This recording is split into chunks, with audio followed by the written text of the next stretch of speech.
like it's a really great time to prioritize yourself in the fourth trimester, because a lot of the conversations, especially as you see your doctors, like they don't prioritize you. And it's really important to have unfiltered conversations around that and really, really talk about mental health and wellness and what that looks like for everyone, because every journey is different. I'm going to pull out my notes because I'm going to be introducing the amazing panel that we have today, and I don't want to forget anyone because they are all multifaceted, amazing people. So we have, I will start with you, Megan, the founder and creator of the Sculpt Society and mom of 2. Next to her is Brandi. She is a board-certified lactation consultant, pediatric sleep specialist, newborn care specialist, and postpartum doula. Then we have Bri, model creator, first-time mom, and infertility advocate, sorry. And then Alessandra, she's an actress, a host, a creator, a mental health advocate, and she prioritizes her role as a devoted mom and stigma fighter. She has an amazing podcast called Emotional Support, and she shares her journey with bipolar 1 disorder. So I'm gonna pass it over to them, and I'm just enjoying. Yeah, thank you so much for coming again. Thank you so much, Caroline. I'd love to just get a raise of hands. Who in here is postpartum or in that 4th trimester? Who is out of that 4th trimester? Who is currently pregnant? I know we have some. Okay, amazing. Well, welcome. We're going to kick things off with a subject I feel very passionate about, which is postpartum recovery. Not only because I work in fitness, but because I feel like there's truly a lack of conversation being had around this subject, not only with our doctors, but just in spaces like this. I think that starts when we're pregnant. A lot of us don't realize how important 360 breathing is and how important pelvic floor is when we're going through pregnancy. My OB never mentioned it to me once. Did anyone else's OB mention it to them? No? No? One person. Then the next phase I look at is those early days postpartum, 0 to 6 weeks postpartum, where we're often told not to do anything at all. I wasn't told anything. I was just told to take your baby home, make sure that they're surviving. Was anyone told to do anything? Anything like activate your pelvic floor, tap into your core recovery? Anything? It's so interesting because to me that those early days postpartum are so essential to start to tap back in and reconnect to your pelvic floor and your core using your breath, but yet we're not told to do it. And then of course we look at that 6 to 8 week checkup, and it really floors me every time how much we are not told to do. We're really often just told that we're ready to go back and you're cleared, you're ready to go back to your regular life. Yet that is the one time, not the one time, a very important time that we should be easing back into movement and taking care of our pelvic floor and our core. Most of us jump right back into exercise, right back into regular core work, and then we are seeing the side effects of that, which is pelvic floor dysfunction, incontinence, bladder control, diastasis recti, prolapse. And we're wondering why that's happening, and it's because we haven't taken the time to truly heal from what we've just gone through, right? And so really laying the foundation of pelvic floor health, of reconnecting to your core. I could go on and on about it, but I won't. If you guys have more questions at the end, I'm happy to answer them. But I would love to hear from you, Brandi, on your experience in your postpartum recovery.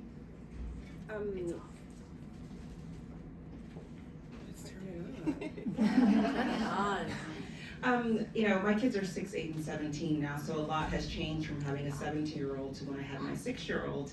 I think we talked about earlier, the first time I heard about pelvic floor was through clients that I had, but I also, for the first time, got my own support with my 4 years postpartum. I split half time between France and here, and in France, it is part of your postpartum care that you would see what they call the vagina doctor. For lack of a better word, they actually call it the vagina doctor in French. But that's part of your standard care.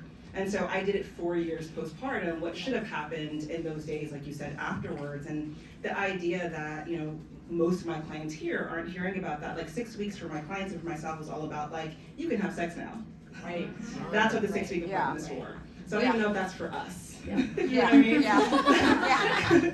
Most of my clients are not like, I just can't wait to get to that 6-week mark so I can start getting laid again. That's not usually what they want to hear. And so I think for myself, just seeing it through the eyes of my clients and from 20 years of working with them, that my own postpartum was what I thought was great. Like I had easy pregnancies and births and feeding went well. But seeing now that I have these older children, what I'm, running to the bathroom, that there are things that if I hadn't known that 17 years ago or even 6 years ago with my littlest one, what I could have done for my body besides just to focus on taking care of the baby, which I think most people here are focused on. Yeah.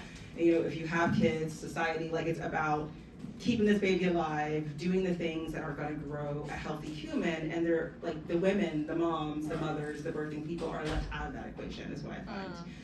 And so a lot of my work is helping people to remember that the dyad is postpartum. It's not just about getting the baby to sleep or being able to nurse, but really thinking about what can I do for my body, whether that's mental health, taking care of, my pelvic floor, finding things that remind me of the person I was before I had kids is equally healing to being the kind of mom that my clients I know want to become. Yeah, I love that. I also get a lot of questions from moms who are like, I'm 17 years postpartum and I'm still, if I cough, if I sneeze, if I jump, I'm still peeing myself. And while that is very common, it's not normal. And it's important to have that conversation that even if you are 17 plus years postpartum, there's still so much you can do to tap back in and help re-strengthen that pelvic floor. Can I say one other thing, Megan? My previous life, I'm trained as a social worker. And we found like in geriatric care, the number one reason that women were going into a nursing home is incontinence. Wow. So it's a postpartum issue. Oh, absolutely. So Because I think it's normalized. Yeah, We think it's that normal. like, oh, we have a baby, now we're just gonna pee our pants for the rest When of our I laugh, I'm lives. just gonna pee. I'm serious. That's what it is. But Yeah. it's one of the major reasons that women go into nursing homes, Wow. which is like the long-term effects of not caring for ourselves and our bodies. Yeah. It affects us even when we're 70 and we're 80, Yeah. and that's why it has to be now that we're having these conversations like Yeah. this. Wow, that's so powerful. Or raise your hand if you've ever been personally victimized by accidentally tingling yourself a little bit. Okay, I am 14 months postpartum and I still find myself, clutching, Yeah. trying not to be myself. But I wanted to tap into defining postpartum. I have a friend, Katie, here, who we always joke about.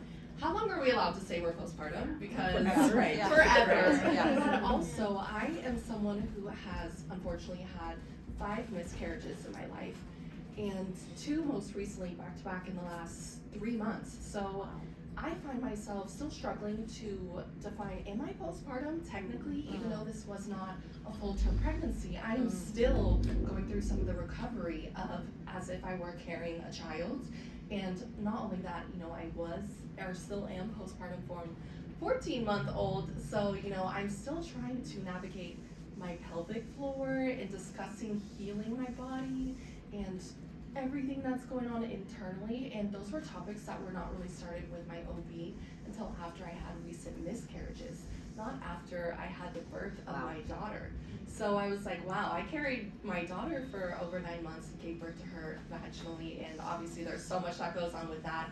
Luckily, I think I had a pretty amazing experience, and I'm like, wow, this topic of recovery and really reforming the body after giving birth wasn't talked about after giving birth to a full-term baby. But now, after losing children, I'm like, okay, let's really focus on healing and restoring the pelvic floor. I am attending Pilates now, and every time I'm in a class, I'm like, whoo, the muscles down there are just not the same. Do you have anything to talk about? Oh my gosh, where to start? So really quickly, I have a baby. She's a newborn. She's 22 months old. Not a newborn, but I still consider her my newborn. And I had a really low placenta when I was pregnant, and I was told that I couldn't work out. I could just walk, around. And it's so cool for me because I was taking classes from her. So this is such a full circle moment for me. And I just remember I'm a dancer. I'm used to moving my body, and I was like, feels so strange, to not be able to do this. But it was okay, and I was like, you know what? This is the universe saying, take a moment, breathe. It's going to be okay. And I gave birth, and I actually vaginally, and I hemorrhaged. and I almost had to have a blood transfusion. Did you say? Yeah. Okay, there you go. And it happens so often, and no one talks about that. Not to scare the pregnant girls, like it's okay, you'll be fine. And everything was great, but it was really scary for me because I didn't even know that this was an option, that could happen.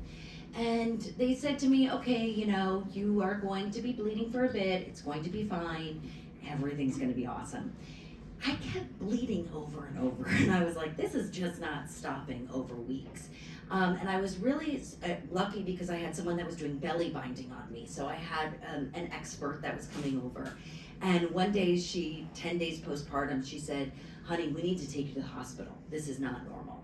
I was bleeding out so hard, and it was just very graphic. So I went to the hospital, and they wouldn't even let me bring my baby inside because there were so many unknown diseases at Cedars that I had to breastfeed her in a wheelchair outside of Cedars-Sinai in the middle of the valet parking garage. And it was just wild. It was a Friday night.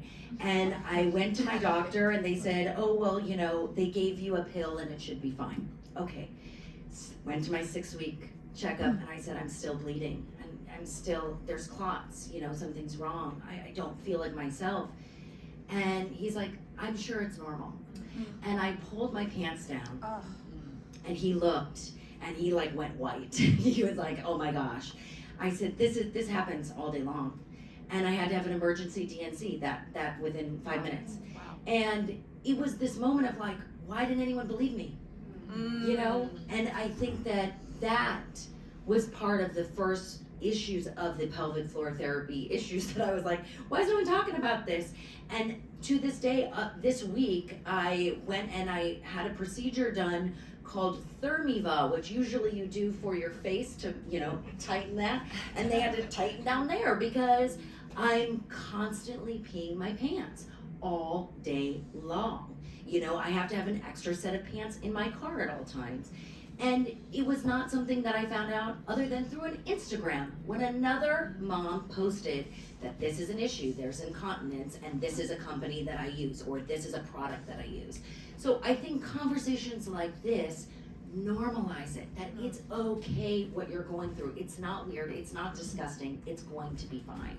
That's my word vomit of all of it. So sorry, not to scare the moms, but that's just what I just want people to be aware that this could be something, and to vocalize, don't be afraid to speak up.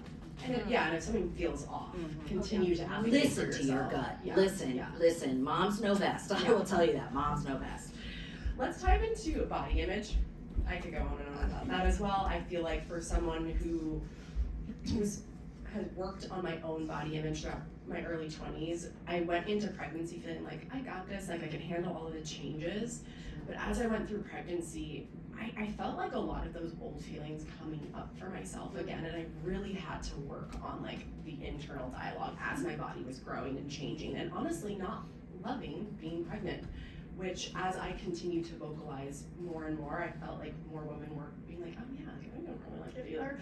And that felt comforting because it was a little bit shameful that I was having these feelings of not loving this experience.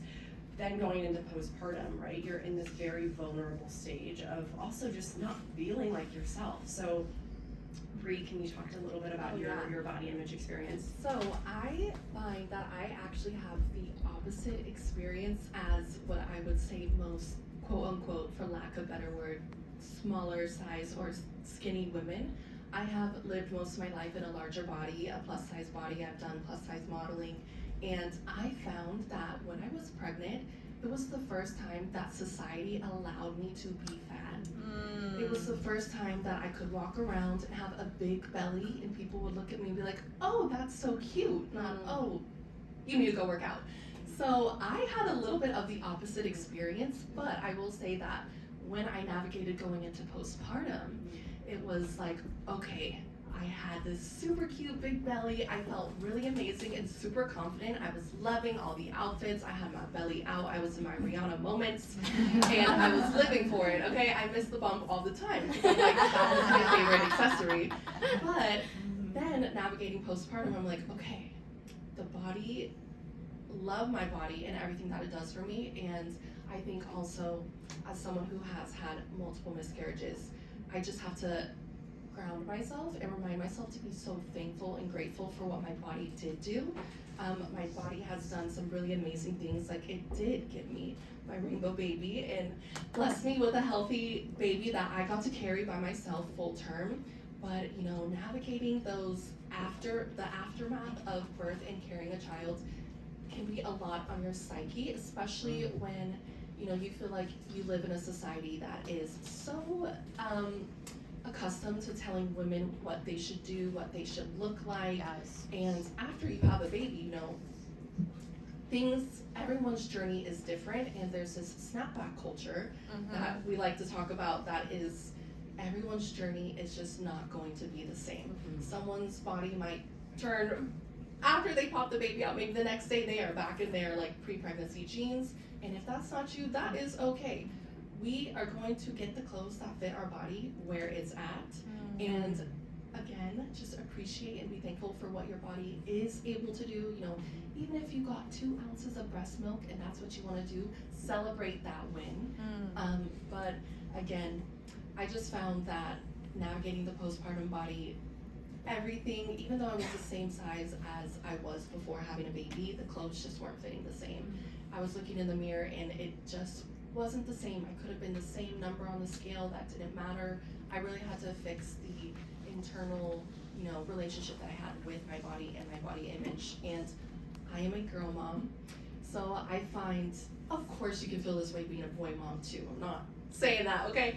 But as a girl mom, I am a woman, and I am the first, you know, reflection of what it's like to be a woman in society for my daughter. I am the first example of how navigating this life as a woman is. So I really had to think in my head, would I want my daughter to talk to herself this way? It makes me want to cry, you know, like, she's so beautiful, and I wish for her to know that forever. So I just don't want anyone, especially herself, to make her feel anything other than that. So yeah, I'm gonna pass it on because you know I could talk and ramble about this forever. So Brandi, do you want to chat about this? No, you go.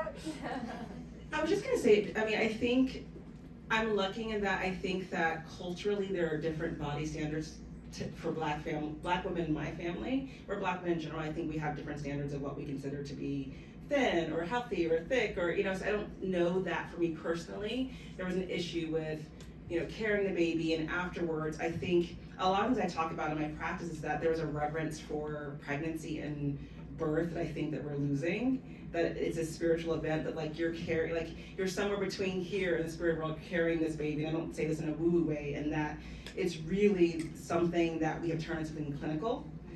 Where it's like you're going at 9 months, you're doing this, and like I'm choosing to have cesarean, or I'm doing a, you know, vaginal birth. It's become this very, you know, clinical experience, and like I felt like I had just run a marathon after having a baby. Like it felt like I had this monumental thing that I'd done, that it really made body image and other things feel so small to think about, if that makes sense. And I think for many women, when they start to see like the amazing things they've been able to do with their body, or even if you didn't carry your baby, just becoming a parent, that shift that you have, when you have that focus of what an amazing thing that you're doing for your family, what you're bringing into the world, what you're being able to pass on, you know, through your family. Like I feel like I come from a long line of very grounded women, and knowing that I can pass it on to my daughter and to my sons, I feel like that is a very, I don't know, it feels like such an accomplishment. Yes, I definitely have times where I'm just like, it would be great to be able to show my abs right now. That's not gonna happen today.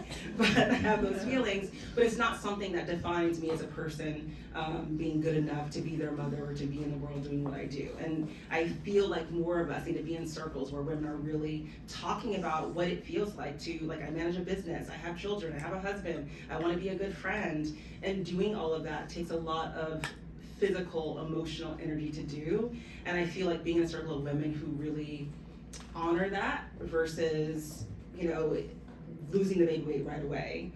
it becomes something that does happen over time. Like, I did lose a baby weight. So I always say, like, I can't blame my kids for not being able to show my abs, because I did actually admit it after I had them, so it's not their fault. But I think if we start getting back to thinking about this, like, you're actually making this shift in your, it happens one time every time you have this baby, that you're having this shift in who you are and your identity. Like, you're a mom of one, you're a mom of two, you now have a family of 5. Every time you do that, there's something in you that has to change. And I think we undermine the work that goes into doing that.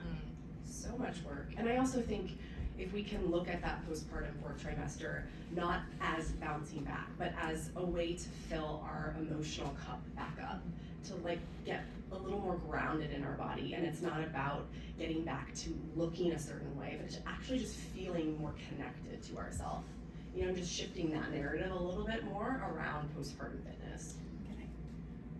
I always like to say that the birth of my daughter was the rebirth of me. So you can try to quote unquote go back to before baby, but there is no going back to before baby. No. You have a new identity, and that's okay. Like, we are gonna learn to embrace and rediscover who we are as this new identity. Next, shifting gears a little bit, I want to talk a little bit about everyone's journey in postpartum mental and emotional health. Alessandra, why don't you kick us off with that? Oh wow, here I am. Let's get real again. Let's start with this. I live with bipolar 1 disorder. I've lived with it for almost 37 years. I was not diagnosed till I was around 22 years old, while living with it, being on the wrong medication, having high highs, low lows. That's been its own journey, and that's its own panel for another time. But what I will say is, I'm in the mental health space. I have the resources. On my podcast, I interviewed you, which was so special. We were both pregnant at the same time. I interviewed specialists in the postpartum mental health space, and I still was lost when it happened. So you can have all the information ahead of time. You can have the whole encyclopedia, and it's still a scary, scary, scary time. I live with still, luckily much better, but postpartum anxiety.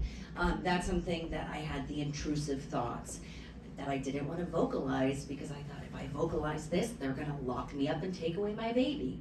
And then when you share it with other moms, it feels so much better just to let it out.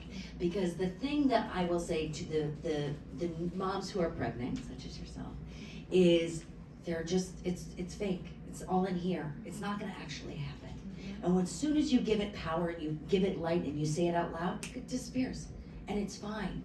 But the most important thing that you can do is be vulnerable with your friends, with your family, with doctors even. I know it feels very clinical, but if you have a doula, be open, be honest, because there's no judgment.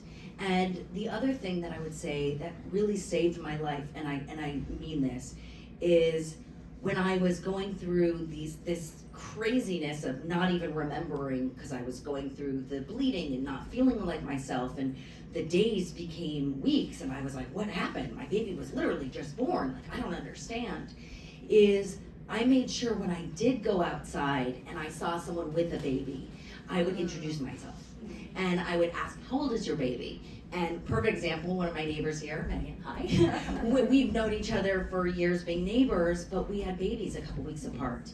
And it brought the bond so much closer. And I said to her, I want to start a music class. Like, I need to do something. We need to have more moms.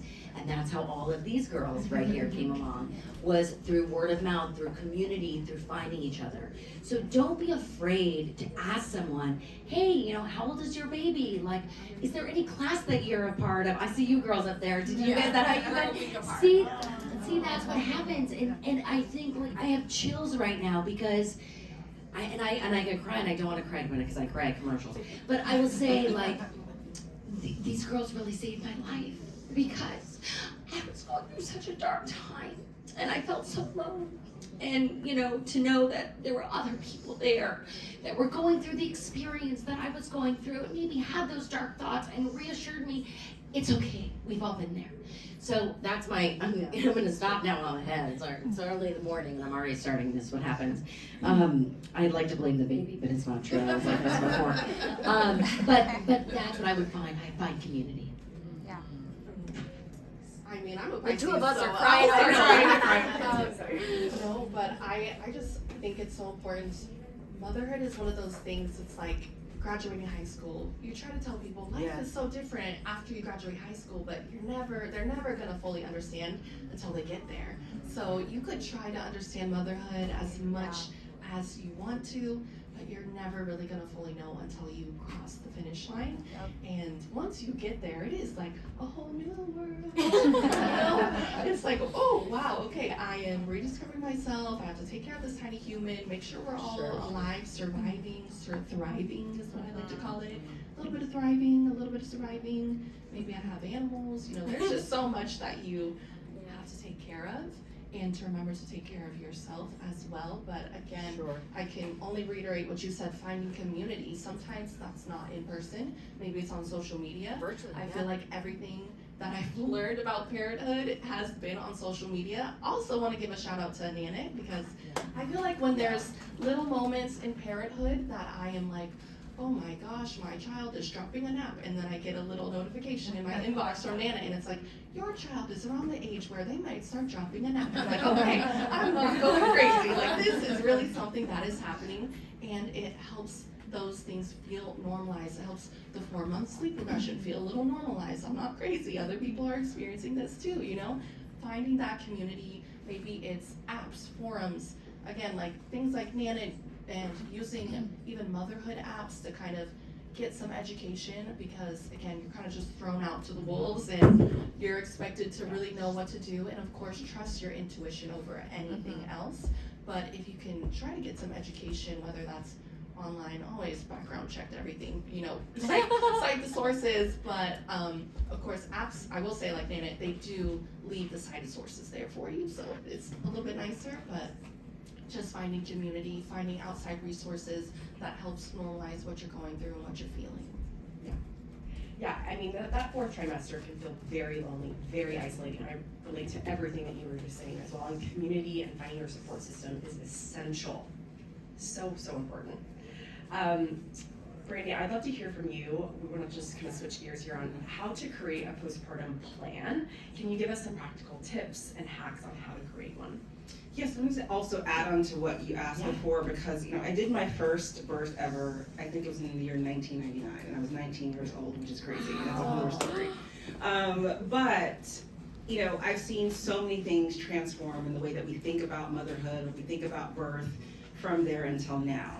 And I hate to say it, but I feel like we have more mental health problems now than what I saw 10 years ago, or 15 years ago, or 20 years ago. And so I always tell people that, because I've seen this progression of people having more postpartum anxiety, having more postpartum mood disorders, and there are so many great pieces of technology that help us, like having a Nanit or having these apps. But I also know there are ways in which social media has made people have unrealistic expectations of what it's supposed to feel like, what's supposed to be like. So if everyone on Instagram has a beautiful belly and they're a size 0 and they love being pregnant, it's amazing, and you're feeling like, I hate this. Do I suck? Am I a terrible mom because I feel this way? It has created more of this comparison, which I think is creating more. Obviously, mental health disorders are obviously chemically based, and it's something that's part of you. But there's a lot of it of just like the rumination. If I'm seeing 6 million messages a day telling me I should look like this, I should be making bread from scratch, I should also be sleeping with my husband 7 times a week, if you're getting these yes, I know. messages, it can be really difficult. And I always say, if that's a choice and it feels good to you to do that, that's your love language, do that thing. Sure. But I think that so many people spend so much time online, and the truth is we were not meant to raise kids alone.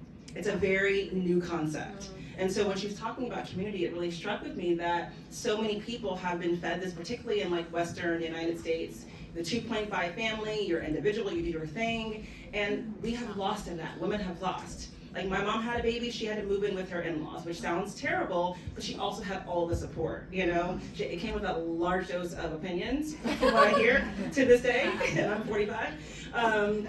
But you know, these are the things that are prevented people from getting into such a dark space. When someone's seeing you every day, like you haven't taken a shower, you're not eating, like having someone, because being vulnerable for some people is more difficult, and they think that they're supposed to have, like, I'm supposed to be strong, this should be easy, it shouldn't be hard. They don't necessarily even have the words to say like that something's wrong if you don't think that this is abnormal, like it's supposed to be this way. And so I say this, get your team, get like the postpartum plan number one is find the community. Yes. That could be your family of origin, but if there are people who don't make you feel good, who won't support the way that you want to parent your child, get a doula, get a doctor that you love, join a mom's group. Like these are the ways that are gonna help you preserve your mental health.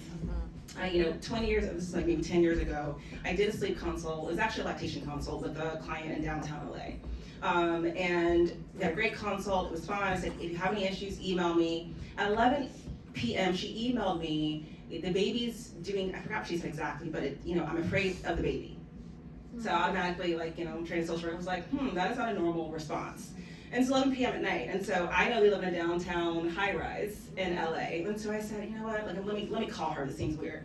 And she's telling me, she's like, the baby's giving me these messages, like I'm, really, I told the doctor, and he was just said, I'm tired, and I need to just suck it up. And she's like, I'm thinking about jumping out of the window, is what she told me. And I was just like, okay, and her husband worked, and he worked like in security or something, so he was like on Chinese hours, like working at his office, and was like, this is what we're gonna do. We're gonna three-way your husband, we're gonna get him on the call. He came over, grandma came over, she ended up being admitted. And I think about that, like, what if I wasn't at my computer as a crazy person looking at emails at 11 p.m. from this mom who had been told, I'm being vulnerable, I'm telling this doctor, I don't feel good, I'm tired, like I'm having these feelings, and I'm being told, parenting doesn't stop at night. That's what he told her, parenting doesn't stop at night. That's just part of being a parent, basically suck it up. And every time I think about that, with every family, every interaction that I have with the new parent, have your community and your tribe. Yeah. Luckily for that day, I was her community. She knew no one else, and I'm so thankful that I was in that position, and I've been in that position for lots of people over 20 years. The isolation that people are finding of being just having relationships online are great, but you need those people who can drive to your house at 11 p.m. and make sure that you are safe, that your baby's safe, or maybe you just want to cry because you can't go dancing anymore. Whatever that is, you need to have that person. So for the postpartum plan, community, tribe is number one. You have to have those people who tell you on those days when you think you're failing everyone, I'm not doing good at my job, I'm not doing good with my kids, that they tell you, girl, what are you talking about? You're amazing. You have to have that person. And maybe that's a family member, but it might be someone you meet in your mom's group. My best friend to this day is someone I met in a mom's group when my 17-year-old was 3 months old. And she's still my best friend to this day. And so I tell you this because it's so important to you having the postpartum that all of you are dreaming of having, or redoing one if you had a bad one before. You can redo it. Sometimes it's that way. If you can create that for yourself, take some ownership over knowing that you get to decide what this can look like. There's a lot of talk, I say specifically for women of color, about the horrors of having children, and I never talk about those things on panels like this, because you get to have joy in thinking about what's going to happen for you. Yes. You don't have to imagine the worst for yourself. You get to have the same feelings of like, I can't wait to see what their face looks like.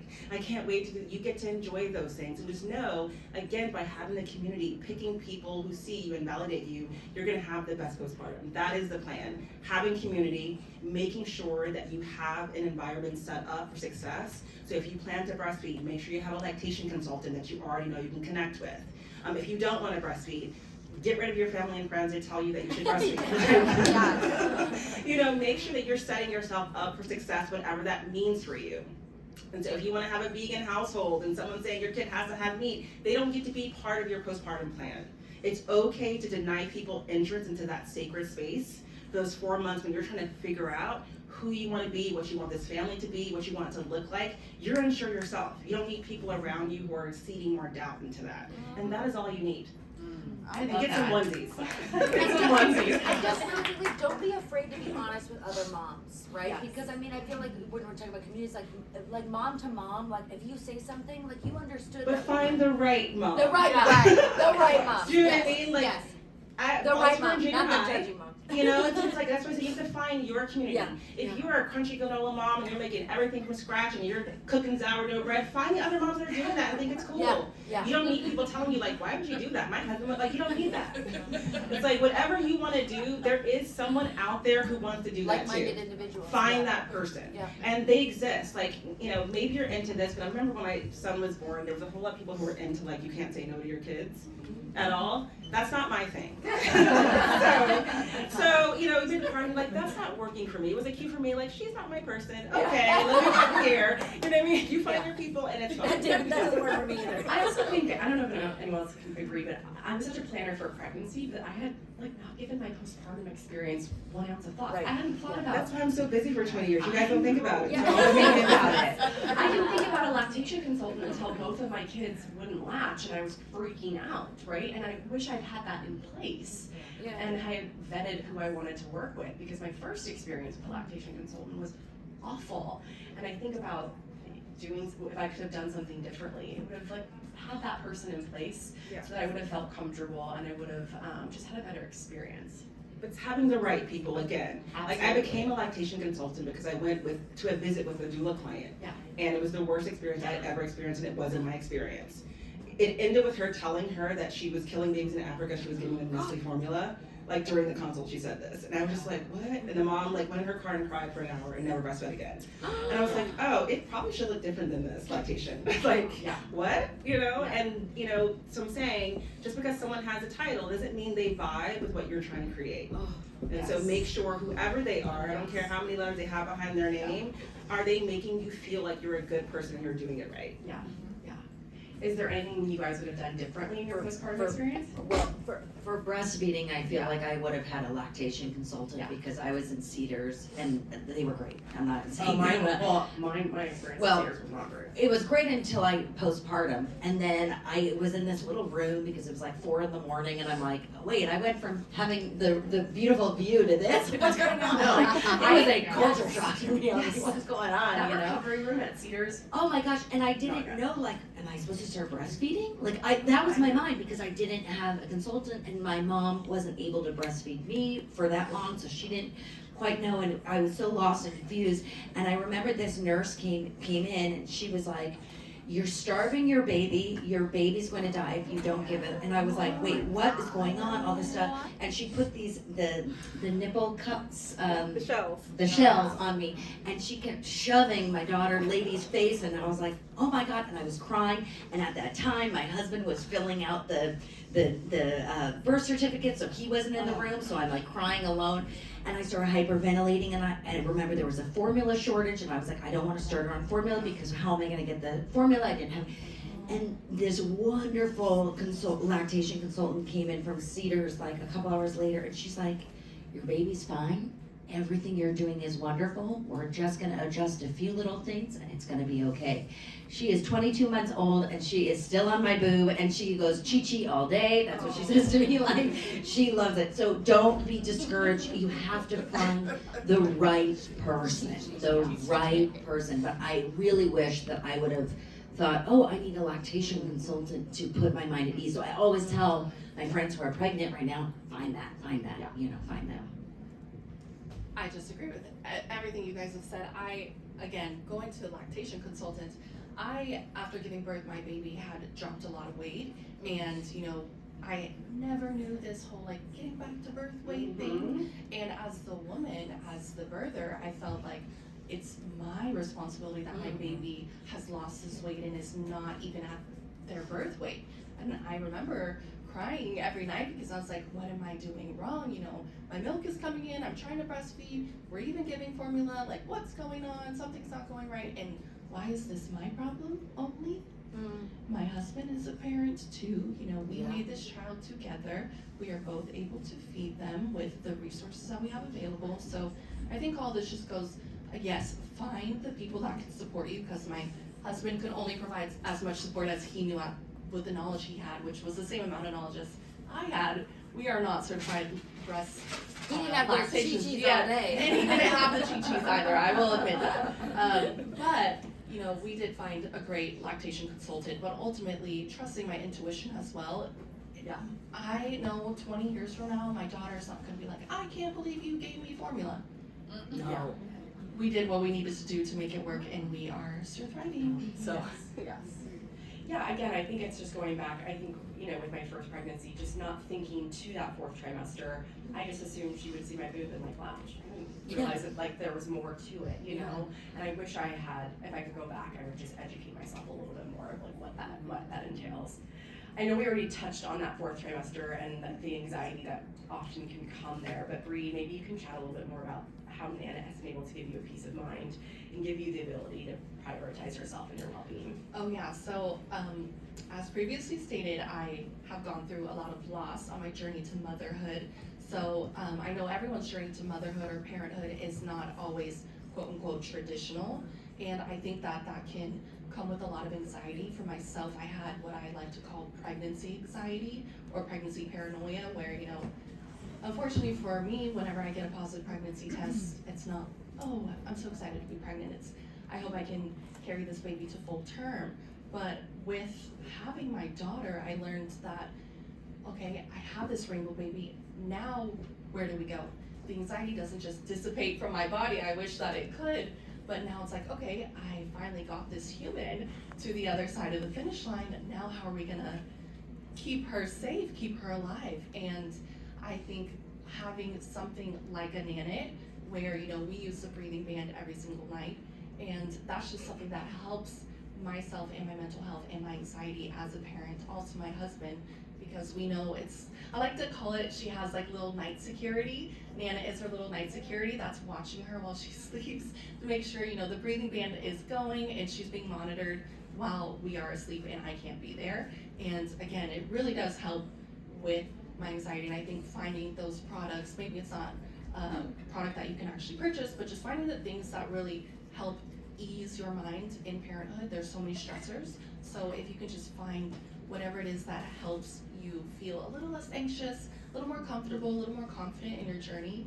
For me, that is using my Nanit, and again, that breathing band around her every single night, because that's just what I carry with me in my journey of parenthood, is the anxiety of it. So I'm like, okay, this is something that, a tool I have, and let's find what tools we can use to help navigate and relieve the stressors of parenting day to day. So I also have a husband that, or my partner, I will say, just travels a lot for work. So that leaves me to be, you know, the sole caregiver most times for my child. And we have child care from time to time in the form of my mother-in-law, which I love her so much, but I find that when my husband is traveling, he does feel a little guilt from being away and leaving me to be the sole provider for the baby, the caregiver, and having Nanit, I will, again, Nanit plug, but having them be able to check in while he's gone. And I find myself, even when I'm out and about, like right now, as soon as I'm done with this panel, I'm sure I'm gonna check my little camera to see, you know, my baby just sleeping, and kind of be able to tap in moments makes parenting from afar a little bit easier. And again, as an anxious person navigating life, those little things really mean a lot to me and really help ease all of that. So yeah, I love using it when I'm traveling. There's like a little voice memo where like, have you ever used that? So I like see my like husband like putting our baby into the crib, and I'll like, you know, I'll be somewhere in New York or something, and I'll like peek in like, hey, it's mommy, and he's like, what? But it's so fun to be able to Like the Wizard of Oz. Yeah. the walls But are I do love to do that too. Well, let's round out this panel with just, I think, a rapid fire, maybe all of us giving a quick piece of advice that if we could give to someone here listening today, or something for yourself going through pregnancy as well. Sure. I'll start. Yeah. My number one advice is to not compare yourself, your journey, your baby to anyone else.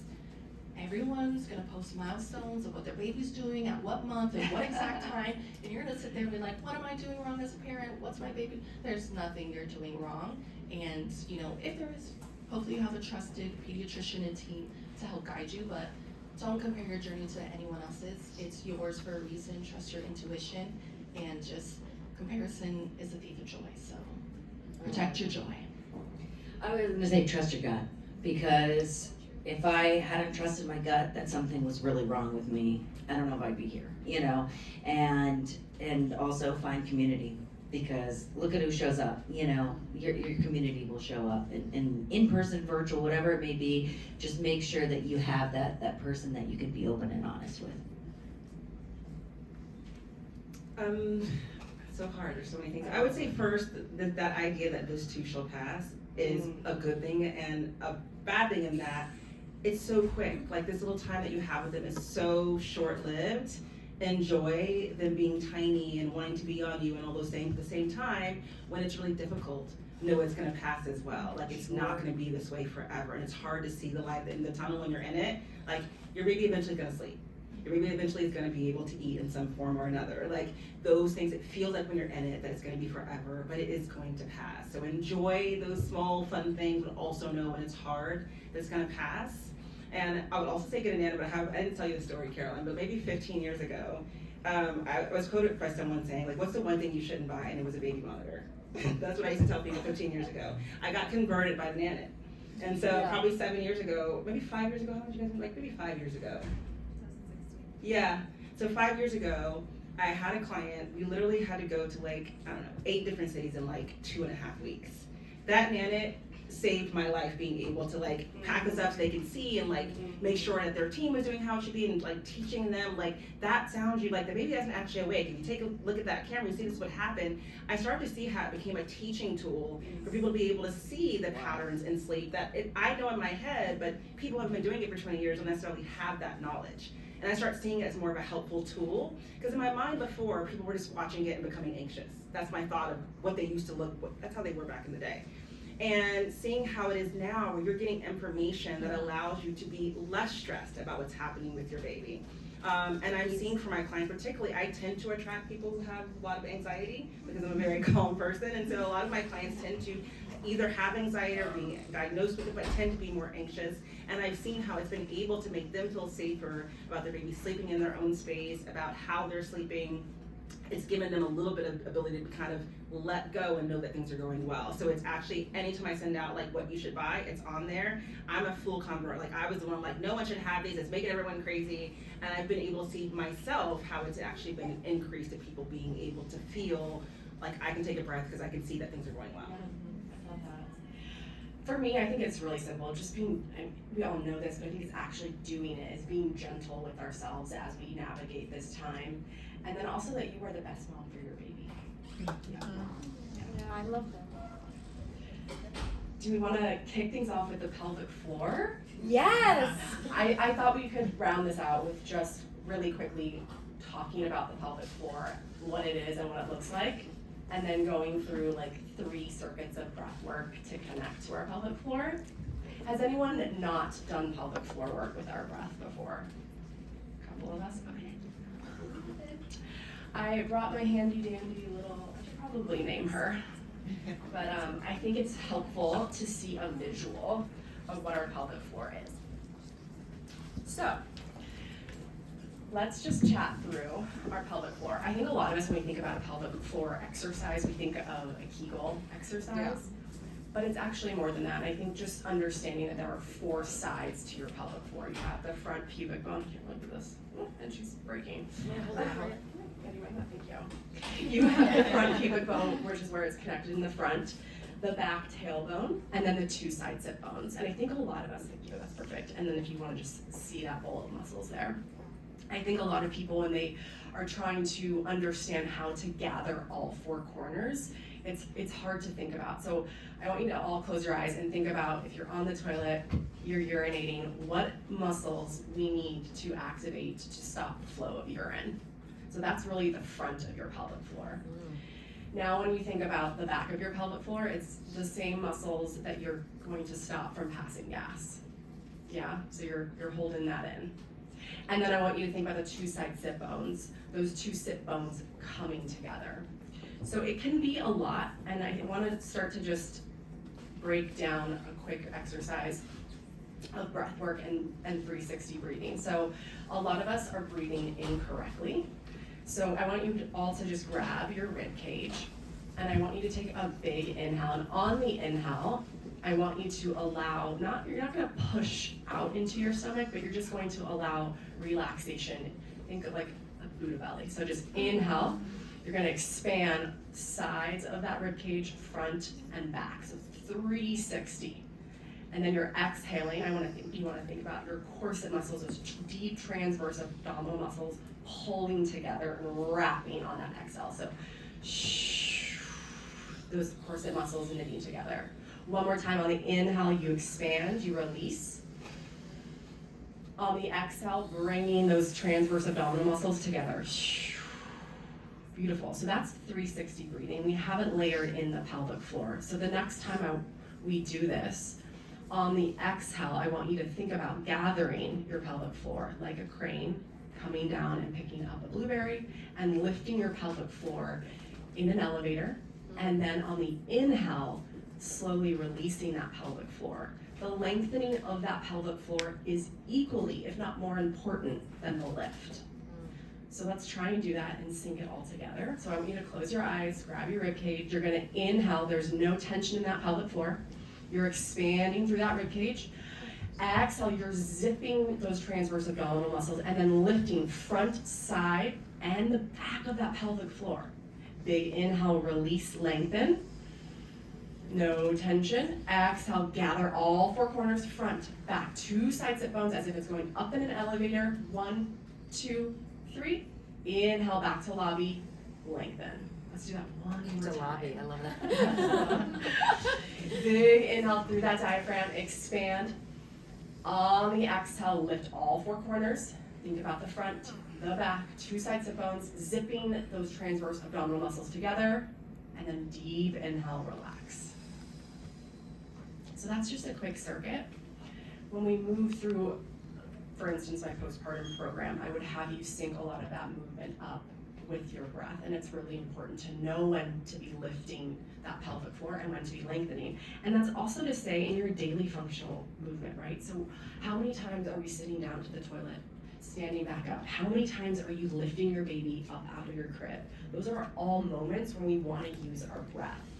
Super, super important. And again, it's going to help you navigate things like incontinence, urination, diastasis, right? There's just like a slew of pelvic floor issues that can be really navigated correctly if we're using our breath and our pelvic floor correctly. So I hope that's helpful. Does anyone have any questions about that? Because I know sometimes it's a lot to think about all at once. Are there shortcuts? I know, and I have these like very short videos in my pre and postnatal program, and a lot of people skip them. And that's like the one thing I say, like if you're gonna do one of the videos, do those, because that's really going to help you in that postpartum recovery. And it's okay to do it 22 months postpartum, it still works. I say 30 years postpartum. Yeah. People are always like, is it too late? I'm like, it's absolutely never too late. Right. And how soon can you start doing those exercises? Great question. So again, going back to that 0 to 6 weeks postpartum, you that's when I would have you start to tap back into it. So if you deliver vaginally and you're feeling good, you can start as early as day 1 back home. Again, check in with yourself. If you've had a C-section, I would say wait 2 to 3 weeks or a little bit longer, depending on how your scar is feeling. But those early weeks postpartum, again, those circuits of that breath work is going to be so important, and it's going to help you navigate that 4th trimester to re-strengthen your pelvic floor and your core.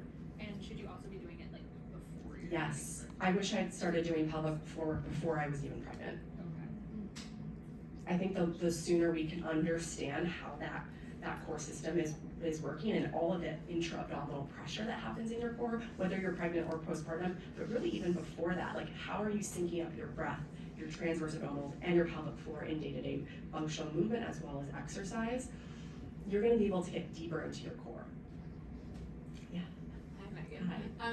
Do you find, because I struggle with this, that sometimes because the pelvic floor work doesn't make you sweat or your heart rate isn't up, that oftentimes you skip it? Because for me, I'm like postpartum, I'm trying to get back into my weight, and I kind of skipped over some of the stuff I know that is good for me, but I was like, well, no, because this is going to get my heart rate up and I'm going to sweat, and it's hard to like let go of that mindset and do what like your body needs. Yeah, I think it's really reframing it. I think that is the issue that we're seeing, right? Women are getting cleared to work out. They're like, okay, I'm gonna go hard back into like a boot camp class. I'm gonna sweat. I'm gonna do all of my crunches, and I'm gonna feel like myself again. And anything it's doing such a disservice to your recovery. And to re-strengthen, we actually have to slow down. And when you understand that connection, just what we just did, you will actually see your core get so strong because you can get into that really deep TVA muscle. Yeah, your program is amazing, by the way. She has great postpartum. I did it for like the 6 weeks, and then when I got cleared to work out, I was like, Jumping back in. Yeah, and by the way, it's not too late again. It's like 30 years postpartum. You can still go back into that and understand sort of how all that functions together. One question, Yeah. Megan. Are there workouts like my clients shouldn't be doing right away? I think to me, at 6 weeks, once they're Or cleared like to work whenever they're out. cleared to work out. I mean, some of them are doing it before then, but. I know. What should they be avoiding? I think the main thing that we see postpartum is coning and doming, right? So as you've gone through pregnancy, let's also just talk about this. You have this connective tissue that connects your six-pack muscles called your linea alba. And that has to, as your bump is expanding, that like putty-like connective tissue is expanding and it's getting weakened. So once you're in postpartum, that putty needs to be re-strengthened, and if we don't understand how to manage the pressure in our core by using our breath, our pelvic floor, and syncing that all up together, if you jump back into regular core work, you're gonna often see, I bet this is connected at the crotch, so I would literally pull this up and show you, but you would see some coning or doming happening if you are not setting up core work correctly, and that's sort of like a little, I don't know, has anyone seen themselves do that before? It's like that little cone that happens or a dome, and that's just an indicator that you're not managing the pressure correctly in your core and that you need to reset up the technique. Because again, in postpartum, if you're jumping back into core work incorrectly too fast, that's going to exacerbate diastasis recti, the separation of your core muscles, which by the way, you're all going to experience, we all have experience, that has to happen, but it's an injury-based diastasis recti.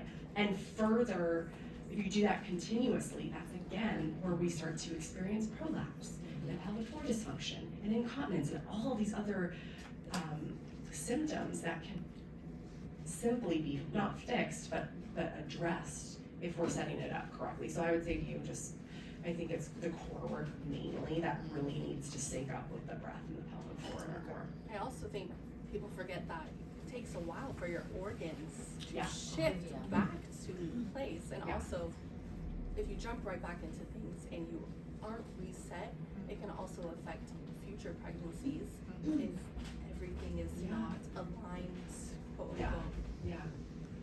Yeah, absolutely. I know that was a lot. Yeah. I have a question for during pregnancy. So Yeah. I'm actually having a home birth. Yeah. So my midwives have advised me not to. I do a lot of like heavy lifting, squatting, weights, to slow down on that, especially yoga, because that can make your pelvic floor too strong and make it harder to push out the baby. But I've heard so many different things. I see people on like TikTok still working out some like they give birth basically. Yeah. So I just want to get your thoughts since this is like My opinion on that is, as long as, I was doing, with my first baby, I was doing dance cardio up until like the day I delivered. This my second. That wasn't feeling good. I think it's just very important that you understand when you are weightlifting, even if it is super heavy weights, how to incorporate your pelvic floor and your breath work and your TVA, all of those together. So right, like if you're in a deep squat and you're lifting up, so it's an inhale on the way down, it's an exhale, lifting pelvic floor, wrapping deeply. And again, on the way down, releasing that pelvic floor. So I don't think it's like have heavyweight lifting or Pilates. Like if your pelvic floor is in a hypertonic state, if you're lifted the whole time, that's bad, regardless of the exercise that you're doing. It's understanding how to release the pelvic floor and not keep it lifted the whole time. Does that make sense? Yeah. A little bit? Okay. Yeah. So, Megan, if you're experiencing like bad SPD, which I'm experiencing just this pregnancy, is it possible to, because some people say it's not going to go away till you give birth, even though I'm in PT and doing all the exercises, so is that true that it won't go away till birth? And also, will it affect labor, all these things? Is there things you can do that you recommend? This is pubic bone. It's pelvic pain in my pubic bone? Yeah, I experienced some of that in my second pregnancy, and I will say it didn't go away until I gave birth. I think it's understanding how to modify exercises to help relieve some of that pubic bone discomfort. A lot of times if you're in a single leg exercise, it's creating pressure in that pubic bone. So a Pilates ball is gonna be your best friend. Anytime you could put it between your legs, say you're in a lunge and that's not feeling good, I would put a Pilates ball in between your legs and go into a squat position so that you can feel that almost that connection coming together. That's gonna hopefully release some of the pain for you. But yeah, unfortunately, you're just gonna need to modify a lot. Yeah. Thank you. Is there anything unique to cesareans that you usually advise besides like timing, scars? Great question. I would say, and I'm not an expert in it, but I do know that just massaging the scar is important. I don't know if you know much about There's that. there's so many things that you can do. I don't know as in regards to the pelvic floor, but Yeah. for the actual scarring, something you might look up is the Arvigo massage method, and it has a lot to do with like dealing with the scar tissue underneath and making sure that doesn't cause problems like adhering to your uterus. It makes it better for you to be able to have children later on as well, to make sure you're not having any situation where you might have a rupture, which is the concern if you're having multiple babies. But castor oil pack is something that people do they have seen clinically that it does help people. And basically what you're talking about is taking like a cotton or flannel and putting it into castor oil and putting that onto your abdomen and letting that sit. So people will cover it and make it warm. You don't want to use plastics or things like that. It's obviously going and absorbing into your skin, but it does a lot to actually get rid of scar tissue. And so if you're someone who maybe has had a lot of miscarriages or even people who had issues with their fallopian tubes or things like that, it can kind of help fix adhesions and things like that might be going on inside the uterus for some people who've had fertility issues or who've had a cesarean. I will say too, I think a lot of women who've had C-sections think that their pelvic floor hadn't gone through trauma or hadn't gone through anything during pregnancy, but it still has. Still a lot of weight on your So I've had a cesarean and I did not pay any attention. yeah, and so I think just educating cesarean women on still understanding how important that activation and lengthening is. Why is that? I've had a cesarean too, so I can. Well, the weight of the baby. you're still experiencing that pressure in your pelvic floor Which is as why- your baby has gone through as you've gone through pregnancy. So even if you've had a cesarean, your pelvic floor still needs to be. You still need to tap back into that area and re-strengthen. Okay. Yeah. Okay. Like some of my moms who've had cesareans have had like pain having sex afterwards, and they have this expectation of like, oh, I didn't have a vaginal birth, there's no reason I should have any problem down there. And because of the pelvic floor situation, they still had issues and they didn't address it because they thought I had a cesarean. It's not going to affect me. Yes. I'm not going to have any Great vaginal point. postpartum problems. Yeah, and again, that's another reason why the lengthening of that pelvic floor is so important. I think if you live in New York or LA, probably most of us are sitting here with a little pelvic floor. And so if you're in that hypertonic state, yes, you will eventually start to feel, you'll have painful sex, and that's because the pelvic floor is in that super tight state, and we want to be able to just release it when we aren't doing a functional movement. I know that's a lot. Yeah, any other questions? Well, thank you so much for being here, you guys. What a beautiful conversation. Oh, I have we a had question. Today. Yeah. So is it possible to have a natural, healthy birth after you have had a C-section, vaginal, through vaginal? Yeah, I believe it's a VBAC, right? It's called a VBAC. Yeah. There are certain doctors who don't do VBACs. You got to find a doctor who is happy to do a VBAC. It's actually, clinically speaking, long-term, women's health. If it's possible for you to have a VBAC, that would be the better choice because you don't want to put so much stress on having multiple cesareans if you're having multiple children. Depending on how you had the cesarean, like was it because of like an emergency situation or did they find something early in pregnancy? There's reasons why you have a cesarean that will go into factoring whether you should do it again or not. But people all the time have successful VBACs, and it's something that a lot of people do recommend for your long-term pelvic floor health. And just also, cesarean is major surgery. And so if your body can avoid going through major surgery, it can be helpful. But depending on the situation of why you're having cesareans, that would determine whether or not you're a good candidate for a VBAC. Okay. If you're birthing at home, there are some midwives who will do a VBAC as well. They tend to need to be a certified nurse midwife and not like what we call a professional midwife who's done like more apprenticeship. Some insurances will require it to be a CNN, which is a certified nurse midwife. But generally speaking, most people can have a VBAC. Okay, that's good to know. Yeah. Thank you. Great question. Thank you so much, everyone. Thank you.